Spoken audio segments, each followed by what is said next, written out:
Buenos días.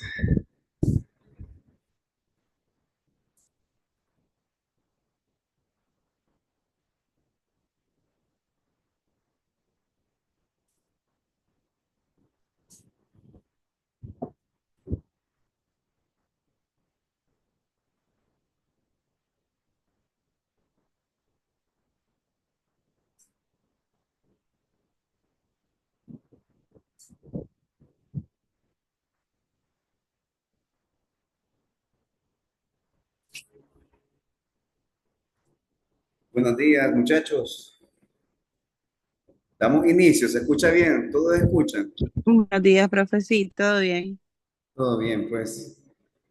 Bueno, entonces, muchas gracias por estar presentes, pues, y creo que han hecho un buen esfuerzo y comprendieron, pues, la situación en la que atravesé y, pues, aunque nos atrasamos un poquito, pero nos vamos a poner las pilas y vamos a darle inicio a este cuatrimestre. Esta clase de verdad es muy importante debido a la relevancia que tiene. El Código de Procedimiento Civil de 1906 era un código pues que perdió toda vigencia. Era un código cuyo proceso o procedimiento era extremadamente lento, escrito, disperso. Había una multiplicidad de procedimientos y a veces se tendía a ralentizar todo tipo de procedimiento y muchos años se pasaban hasta que había una sentencia definitiva.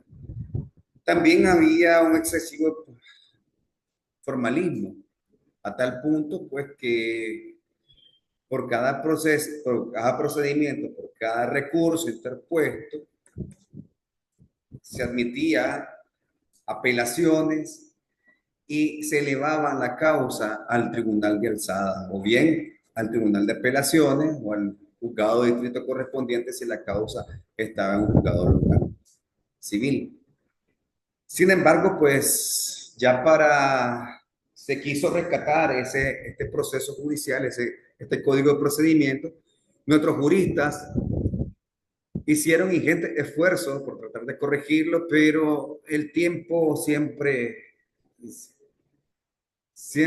inexorable y obviamente perdió valor, perdió una serie de elementos pues, que ya no fue posible rescatarlo.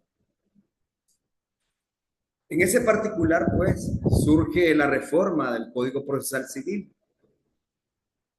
Ahora bien, para iniciar con éxito el estudio descriptivo y exegético de cualquier código procesal, no estoy hablando solamente del Código Civil, se tiene que o se deben tener tres nociones fundamentales que muchas veces están definidas, otras no, en los códigos y son jurisdicción, acción y proceso.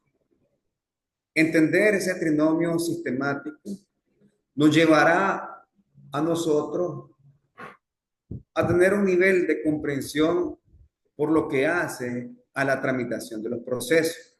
Ahora el proceso civil no es tan complicado en el sentido, ¿verdad?, que obedece nuestro código a tres, cuatro procesos con sus diferencias y similitudes, pero más similitudes que diferencias, es atendiendo a la modalidad de la cual se está tramitando. Incluido aquel que carezca de las nociones fundamentales de derecho procesal, se da cuenta por la sola observación empírica que las actividades que ejerce un juez son distintas a las que ejerce otro funcionario. Por lo que las actividades que ejerce las autoridades judiciales son las jurisdicciones. Y la jurisdicción es entendida, de acuerdo con el artículo 22 del Código Procesal Civil, como la potestad de administrar justicia. La jurisdicción es la potestad que detentan de manera exclusiva las autoridades judiciales del Poder Judicial de juzgar y ejecutar el juzgado, así como conocer todos aquellos actos de jurisdicción voluntaria en que la ley autoriza su intervención. Veremos ahí, ¿verdad?, que existen dos tipos de jurisdicciones. La contenciosa, que es donde hay partes en disputa, un antagonista, un actor, parte en conflicto, un protagonista y un antagonista, que son los del drama judicial. Esas partes entran en disputa y el juez se coloca como un tercero imparcial a dirimir una discordia, a resolver un problema que está a cargo por su conocimiento. Esa es con caracteres propios y específicos lo que hacen nuestros judiciales al momento de ejercer esa jurisdicción. Pero obviamente, ¿verdad?, no se juzga intransitivamente, sino que se juzga porque el propósito de la actividad jurisdiccional siempre será la acción, entendida aquella como la potestad que tiene o el derecho subjetivo privado que tenemos las personas de acudir a los tribunales a solicitar que la tutela judicial efectiva en un proceso que sea justo, basado en la lealtad procesal y en la buena fe, que son los principios que hoy vamos a examinar. Vamos a establecer esos principios con el propósito de ir comprendiendo y analizando cómo irradia dentro de todo el procedimiento. La ventaja de los principios, que ahora el código así lo señala, que inicia las disposiciones generales, es que son aquellos que gravitan o donde gravitan ese proceso judicial. Son los principios informadores del proceso. Vemos que, por ejemplo, el Código Procesal Civil, nuestro Código Procesal Civil tiene como fundamento o como antecedente la Ley de Enjuiciamiento Civil Española del año 2000. Y siempre la ha tenido, pues desde 1885 inicialmente, y posteriormente en 1863, creo yo, me parece, que hubo una reforma, pero tenía como punto de partida la ley de las 7 partidas, es decir, tenía como los fundamentos por los cuales se cimentó el Código de Procedimiento Civil nuestro y la ley de enjuiciamiento civil española, tenían como la estratificación del derecho romano canónico. Es decir, tenía prácticamente vigencia como 7 siglos. Y como les repito, era desconcentrado, contrario al principio de concentración que hoy existe, en las cuales el proceso debe concentrarse en poca audiencia.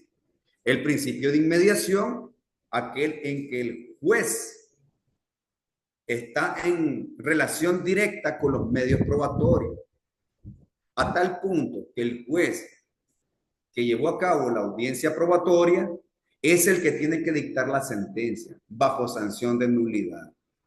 Antes, con el Código de Procedimiento Civil, prácticamente el secretario judicial se convertía en un relator judicial.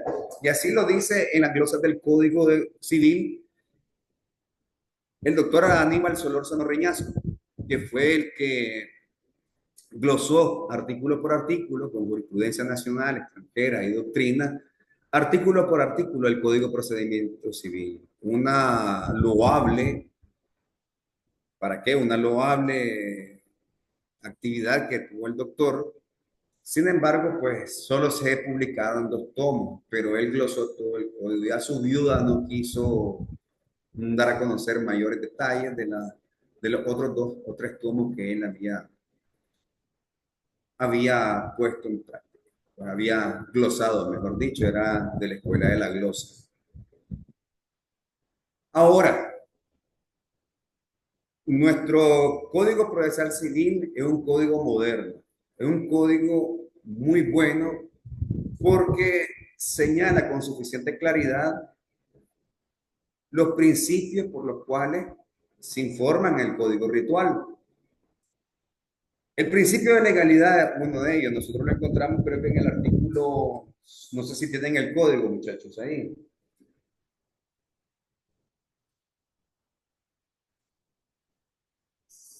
En el artículo 6, el debido proceso, dice que las autoridades judiciales deben guardar observancia al debido proceso en todas sus actuaciones, brindando las garantías necesarias a las partes para la adecuada defensa de sus derechos. Esto en concordancia con el párrafo primero del artículo 137, señala también con suficiente claridad que las partes en disputa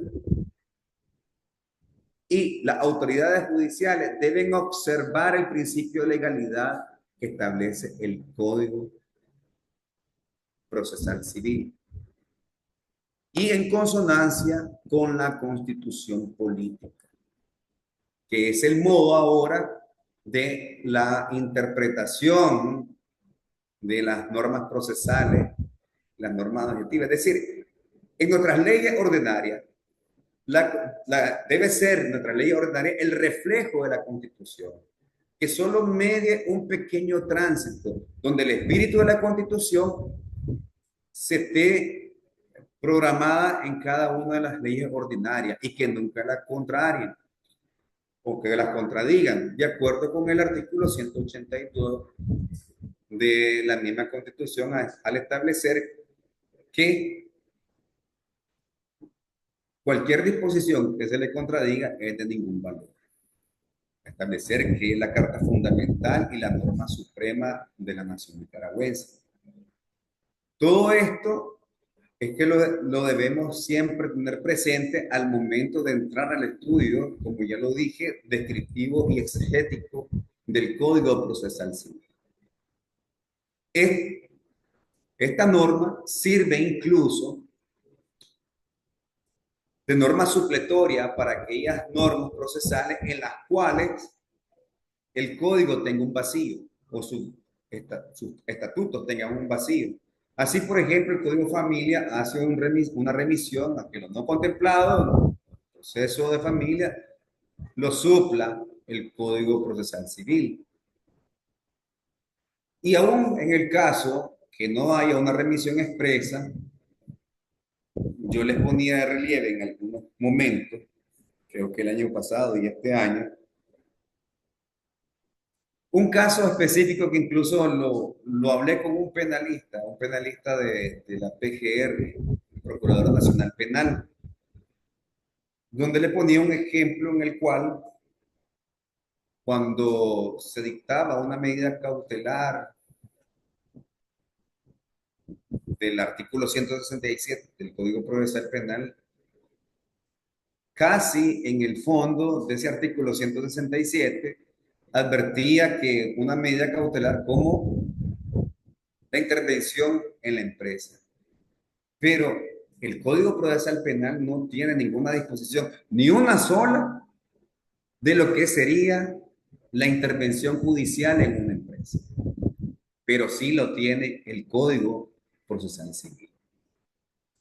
Entonces no es tan cierto, ¿verdad?, de que no, a pesar de que no exista una disposición expresa en el Código Procesal Penal de la remisión que se haga al Código Procesal Civil, por lo menos tenemos este tipo de ejemplos en los cuales el juez penal puede nombrar interventor como una medida cautelar para garantizar las resultas del proceso penal. Pero, ¿qué normas de procedimiento vamos a usar? La intervención judicial, la administración judicial, muy propia de un proceso civil con una medida cautelar.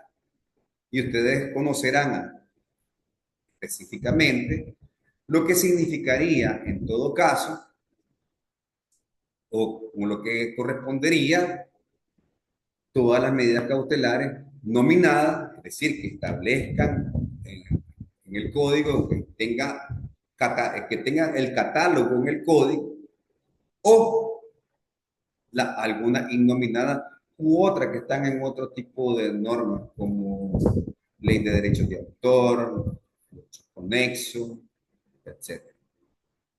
Entonces es de vital relevancia siempre estar atento a este tipo de procesos judiciales.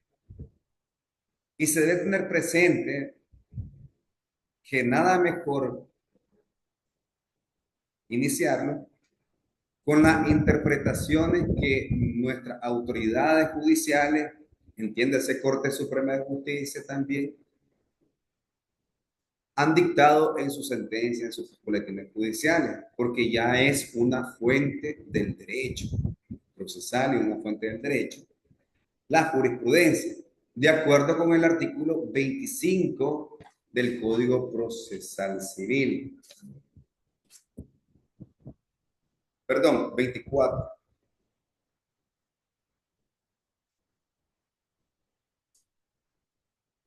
24 y 25. Ordinal 2 del artículo 25. La jurisprudencia que complementará el ordenamiento jurídico con la doctrina que de forma reiterada establezcan 3 o más sentencias de la Corte Suprema de Justicia. Esto también significa, muchachos,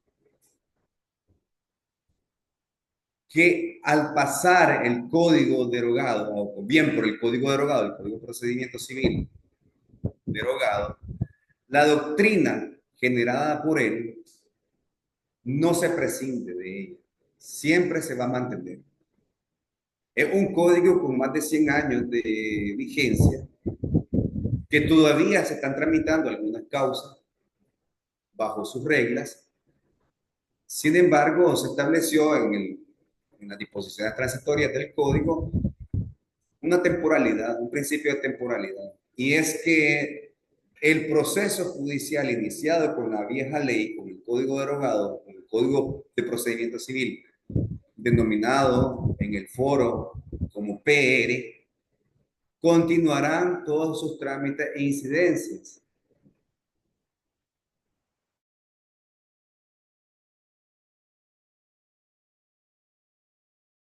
Con fuerza definitiva que pongan fin a la instancia y que posteriormente pueda o deba ser sujeto a un recurso de apelación y entrarán, sí, para la tramitación de ese recurso, las normas del Código Procesal Civil en vigor. Esto nos ha llevado a un sinnúmero pues, de preparaciones, porque el juicio oral y el principio de oralidad, que es sobre el cual es preponderante sobre este procedimiento, nos lleva a prepararnos mejor, tanto los estudiantes como los profesores, los abogados y jueces. Se debe conocer también lo que es la norma sustantiva o el derecho sustantivo. Vale decir, el derecho comercial, el derecho civil.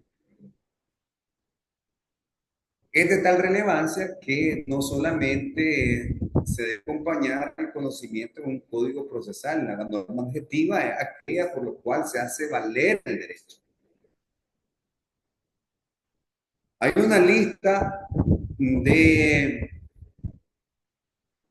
de medios probatorios, pero no es la única. Hay libertad probatoria. Con el código derogado existía una prueba legal no tasada y era una lista cerrada donde se atendía a los grados de fortaleza de esa tarifa legal. Aquí, con el nuevo código, la manera de llegar a la sentencia es mediante la sana crítica, la máxima de la experiencia, el criterio racional, el conocimiento científico, la prueba valorada en su conjunto para dar una sentencia más justa, en tiempo y forma razonada, tal y como lo establece o la obligatoriedad que establece el artículo 34 con relación al debido proceso que en su momento nosotros lo analizaremos punto por punto para con ese propósito pues llegar a los conocimientos adecuados e ir avanzando a lo que es la jurisdicción, lo que es la competencia, lo que son la abstención, lo que son las costas judiciales. Vayan, yo les pasé en el, en la plataforma un manual de Derecho Procesal Civil del doctor Iván Escobar Ford, es del 2016. Si lo pueden comprar, ¿verdad? Tenerlo en físico mucho mejor. Si no, pues siempre en electrónico. También váyanse buscando, porque vamos a ver un punto de lo que son las costas, el Código de Aranceles Judiciales de 1949, que es el que nos rige hasta actualmente por materia de costa, y su reforma creo que fue en 1966-1967, creo yo aproximadamente, con el propósito de que vayan agenciándose pues, de los elementos característicos para el estudio. Ahora bien, ¿alguna inquietud hasta el momento, muchachos?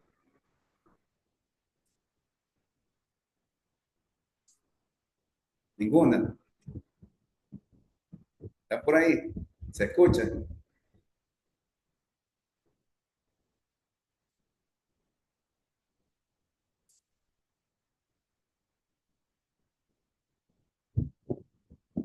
Ah, ok, gracias. Gracias. Es de Iván Escobar Fordo, un manual de Derecho Procesal Civil. Yo le pasé de manera electrónica. Creo también tener de manera electrónica, ¿verdad? Nada, que si no lo puedo subir a la plataforma, si gustan ustedes, me facilitan una memoria mañana, pues, para, para facilitarles este libro de William Torres Peralta. El doctor Torres Peralta fue el primero que escribió sobre este proceso judicial, teniendo en consideración la ley de enjuiciamiento civil española. Y por lo tanto, pues, es necesario tenerlo en la biblioteca. Claro, si no lo pueden comprar, como les repito, muchachos, yo se los puedo facilitar. Nada más que es muy pesado y no lo pude subir a la plataforma. El tema de clases, capitán, son los principios procesales, que es muy importante porque en las disposiciones generales el proceso o el código inicia con la consignación de los principios que informan el código ritual. Esos principios deben mantenerse siempre porque irradia todo el proceso. A ver, en ocasiones yo he tenido bueno, la buena suerte, diría yo ahora, de que me han negado un medio de prueba.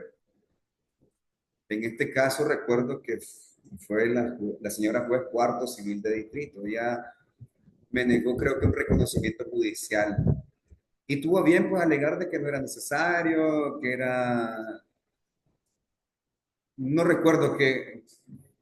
bueno, sí, que no era necesario el reconocimiento judicial y me negó también una documental a razón de que yo la presente en audiencia, por así autorizarlo el artículo 285 del mismo código y por sí autorizarlo creo que el artículo 455. ¿Y por qué? A ver, yo presento mi demanda. Era una demanda con acción reivindicatoria, ¿se acuerdan? Las acciones reales. Vamos a entrar en detalle porque el código, en ese particular, pues el Código de Procedimiento Civil decía que daba una clasificación de acciones, daba una clasificación de excepciones en uno o dos, tres artículos. Y después la tramitación judicial. El Código Procesal Civil nuestro no, lo enuncia nada más, pero ahí están, ¿por qué? porque lo fija como competencia, la materia. Y nosotros vamos a ver jurisdicción y competencia, creo que lo vamos a ver mañana. Vamos a retomar un poquito lo del día de hoy, por los compañeros pues, que no pudieron estar. Vamos a iniciar temprano. No vamos a perder tanto tiempo pues, porque, dadas las circunstancias, pues tendremos que ponernos al día.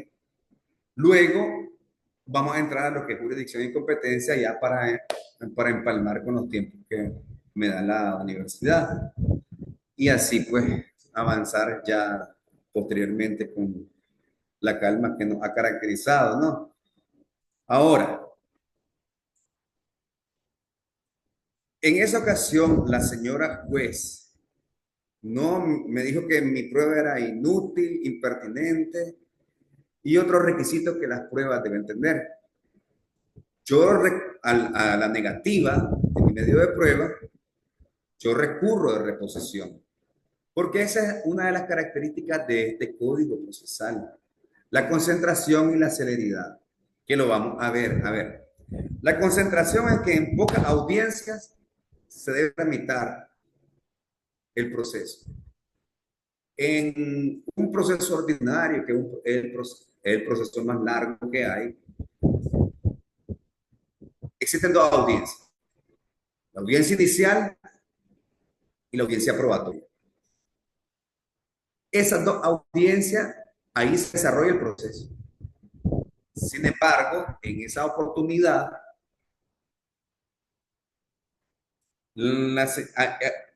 cabe la posibilidad de que en una audiencia se evacúen las pruebas. Y esa era la razón de la señora juez de negarme el reconocimiento judicial, porque toda la prueba era documental, un interrogatorio de parte y un reconocimiento judicial. También el interrogatorio de parte me lo votó porque ella quería en una sola audiencia resolver. ¿En qué sentido? Que el artículo 458 dice que si la prueba se puede evacuar en la audiencia inicial, entonces ya no es necesaria la audiencia probatoria y se pasarán a evacuar la prueba. Por la prueba y a los alegatos finales o alegatos de conclusión, como le llamaban antes.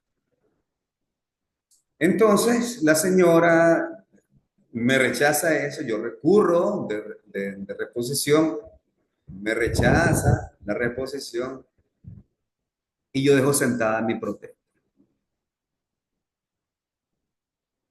Pero esa protesta que yo dejo sentada obedeció a que me limitó mi aportación de parte,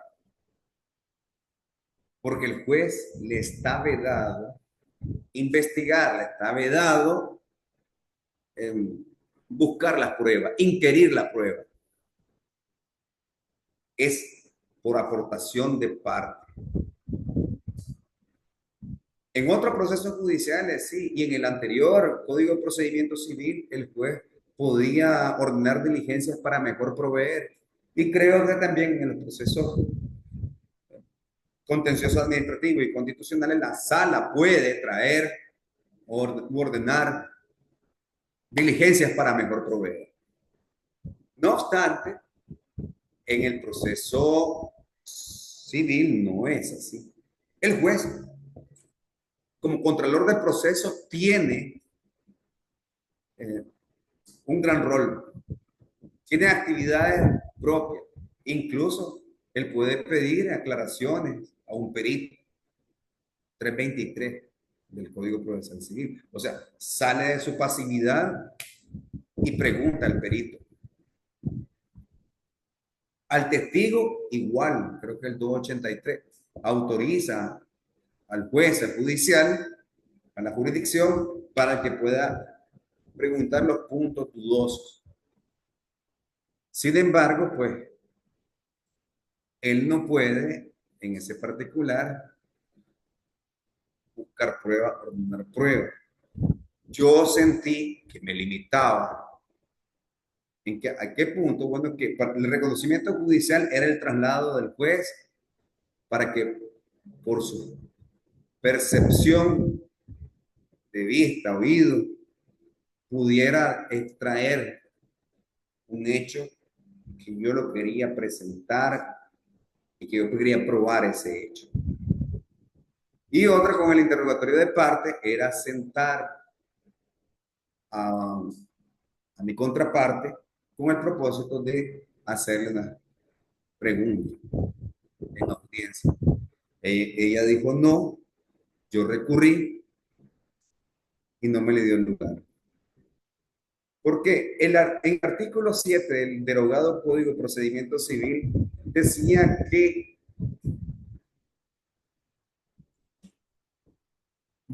que los procedimientos no están al arbitrio de las partes, ni del juez. O sea, yo puedo disponer de ciertos derechos subjetivos privados. ¿Por qué? En el ámbito sustantivo.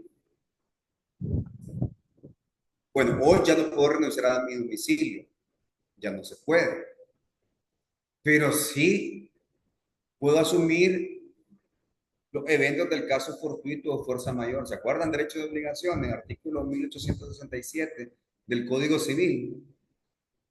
63 o 67, 1867. Yo puedo asumir los casos de caso fortuito y los fuerza mayor, los eventos, perdón, de caso fortuito y fuerza mayor. Yo los puedo asumir. Puedo renunciar a la evicción, al saneamiento por evicción en un contrato de compraventa. Perfectamente. Puedo renunciar, si soy fiador, al beneficio de exclusión u orden y asumir la solidaridad en las obligaciones solidarias, tal como la fianza solidaria. Eso lo puedo renunciar, eso lo puedo hacer, pero el adjetivo procesal, es decir, las normas adjetivos procesales son de orden público y ya sabemos nosotros qué es el orden público. Son las normas absolutamente obligatorias donde no cabe transigencia. Así de sencillo, se deben de cumplir al tenor de las mismas. Sí puedo, digamos, ponerle fin a la disputa por medio del principio dispositivo.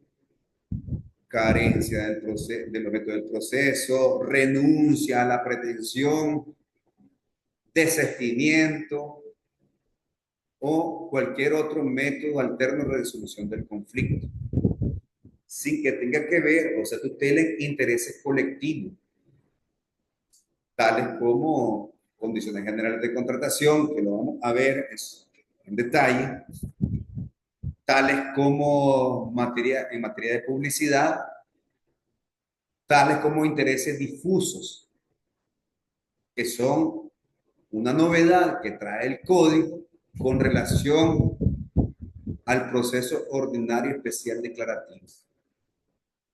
Pero, pero igual, es decir, hay que saber a qué derechos puedo renunciar, qué derechos puedo transar y qué otros no, que atentan contra el orden público, atentan contra la constitución política y ustedes ya hemos avisado o hemos advertido de que el artículo 1 del Código Procesal Civil a su letra dice: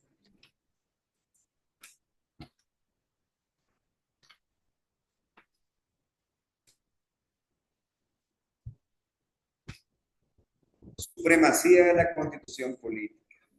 Las disposiciones de este código deberán siempre interpretarse y aplicarse en consonancia con los derechos y garantías contenidos en la constitución política, las leyes, convenciones, tratados u otros instrumentos internacionales de derechos humanos aprobados y ratificados por el Estado de Nicaragua.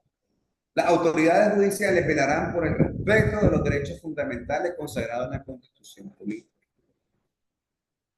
Y uno de mis principios, ¿verdad?, que rigen el código ritual es la aportación de parte.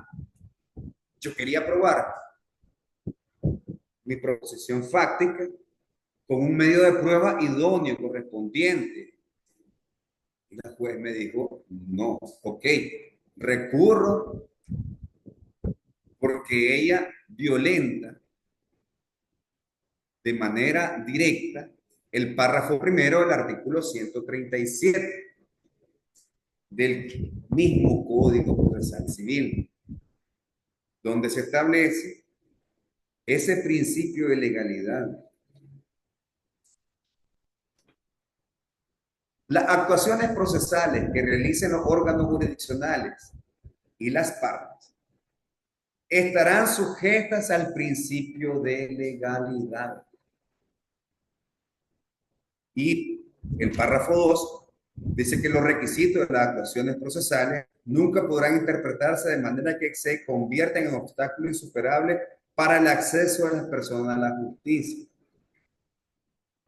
También le dejé señalado en ese momento a la señora juez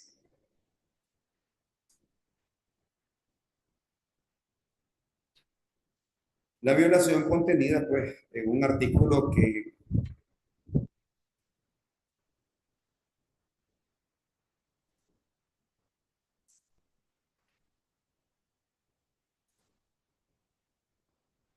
es un artículo párrafo último del artículo 252 que habla de los medios de prueba. Cuando existe una fuente de prueba que debe incorporarse al proceso civil y ninguno de los medios indicados anteriormente sea idóneo para ello, la autoridad judicial, la instancia de parte, adaptará la prueba al medio de prueba apropiado, de manera que se pueda lograr la finalidad que se pretende. Entonces, si yo quería que la señora juez, de un reconocimiento judicial, ella tomó la decisión de rechazar esa prueba, de viva presencia, de a prima facie, pudiera examinar el objeto litigioso, entonces, ¿por qué lo rechaza? Cuando recurro a reposición, señalo violado estos artículos. Sin embargo, la señora pues dijo que no lo señalé.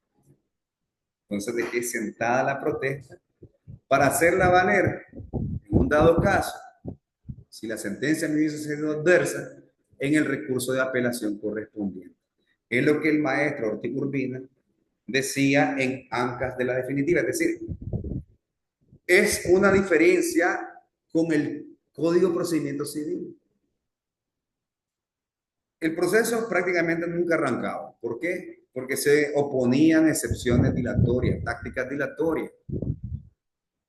El juez no le daba lugar o le daba lugar, supóngase que no le daba lugar, ¿y qué es lo que hacía? Bueno, las partes apelaban, y al apelar existía esa